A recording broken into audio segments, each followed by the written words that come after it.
اللہ الرحمن الرحیم. السلام علیکم. میرا نام ڈاکٹر اقتدار توفیق ہے اور میں کنسلٹنٹ سائیکائٹرسٹ ہوں.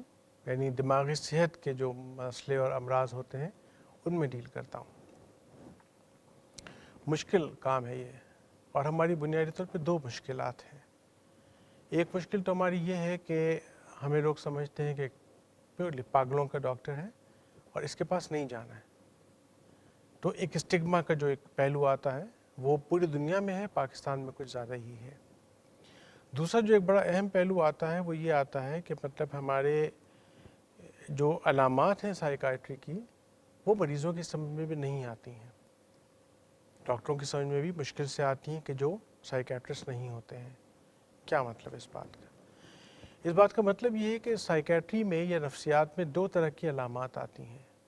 ایک گروپ آف علامات یا سمٹمز وہ ہوتے ہیں کہ جن کو سارا زمانہ پہچانتا ہے، جو پیور پاگل پن کی، بال بکھرے ہوئے ہیں، بندہ چیزوں کو توڑ پھوڑ کر رہا ہے، بے وجہ ہنس رہا ہے، نہ اس کو پیشاب کا ہوش ہے، نہ کھانے کا ہوش ہے، نہ صفائی کا ہوش ہے.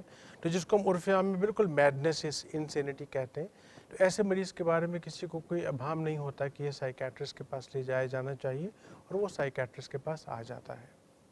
تو مسئلہ یہ ہوتا ہے کہ وہ علامات کے جو اس طرح نہیں آتی، جیسے کہ بظاہر انسان بالکل نارمل ہے لیکن اب اس سے ویسا کام نہیں ہو رہا، اس کو اندر سے ویسی خوشی محسوس نہیں ہو رہی، وہ تھک جلدی جاتا ہے، اس کے اندر سے غصہ فرسٹریشن ڈیولپ ہو رہا ہے.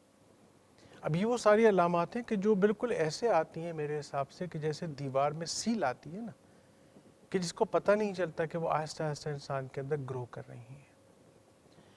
اب ہوتا کیا ہے اس کے بعد ہوتا یہ ہے کہ کیونکہ یہ ایموشنز کی زبان مریض کی سمجھ میں نہیں آتی ہے، لہٰذا جیسے آپ ترکی میں جائیں اور آپ کو ترکی نہ آتی ہو اور انڈا طلب کرنا ہو تو آپ بڑی مشکل میں پڑ جائیں گے اور اشاروں کی زبان اور کبھی کیسے بتائیں گے. ہو سکتا ہے دکاندار کی سمجھ میں آئے، ہو سکتا ہے اس کی سمجھ میں نہ آئے. تو ایموشنز کی زبان خود ہماری سمجھ میں نہیں آتی، لہٰذا یہ جو علامات میں نے آپ کو بتائیں کہ دل نہیں لگ رہا ہے، دل اداس ہے، پریشان ہے، نیند میں بھی کمی آ گئی، تازگی ختم ہو گئی، دل جیسے مرجھائے ہوا پھول، تو یہ ساری کی ساری علامات آہستہ آہستہ ایک نفسیاتی پروسیس کے تحت جسمانی علامات میں کنورٹ ہو جاتی ہیں. یہ بڑا خوبصورت پروسیس ہے سمجھنے کے لیے، لیکن اتنا ٹائم نہیں کہ میں آپ کو سمجھا پاؤں. اب اس سے کیا نقصان ہوتا ہے؟ اس سے نقصان یہ ہوتا ہے کہ بات شروع تو یہاں سے ہوئی لیکن ظاہر کہاں پہ ہو رہی ہے؟ معدے میں، کبھی پھیپھڑے میں، کبھی دل میں، کبھی دردوں کی شکل میں، کبھی سر کا درد اور کبھی کہیں کا درد. اس کی وجہ سے مریض ہمارا کہاں پہنچا؟ مریض پہنچا ایک ڈاکٹر کے پاس. اس نے بتایا کہ ڈاکٹر صاحب مجھے معدے میں درد ہے، میرے دل میں بہت تکلیف ہوتی ہے، مجھے سانس ٹھیک نہیں آتی ہے، میرے گھٹنے کا درد ہے، پورے جسم میں درد ہے. اب ڈاکٹر صاحب نے انویسٹیگیشنز ٹیسٹ در ٹیسٹ لکھ کے اس کو ساری لسٹ پکڑا دی. اور آخر میں جب ساری ٹیسٹ نارمل آ گئیں تو ڈاکٹر صاحب نے ایک بڑا خوبصورت ڈائلاگ بولا کہ بھائی تمہارے میں نے 60,000 روپے تو خرچ کرا دیے پر تم ہے کچھ نہیں، جاؤ خوش رہا کرو. اب یہ وہ جملہ ہے کہ جہاں سے ہمارا کام آتا ہے اور شروع ہوتا ہے کہ پھر الٹیمیٹلی وہ 1 سال کے بعد مریض پلٹ کے ہمارے پاس آتا ہے اور پھر جب ہم اس کی علامات کو ٹٹولتے ہیں تو دیکھتے ہیں کہ وہ 1 سال پہلے جو علامت تھی اس کی بنیادی طور پہ کہ نیند نہ آنا اور اس کو بھوک نہ لگنا اور اس کے دل میں اداسی کا آنا، وہ اصل میں ڈپریشن تھا. وہ ڈپریشن کہ جو دبا ہوا تھا، جس کو کوئی پہچان نہیں پایا 1 سال تک.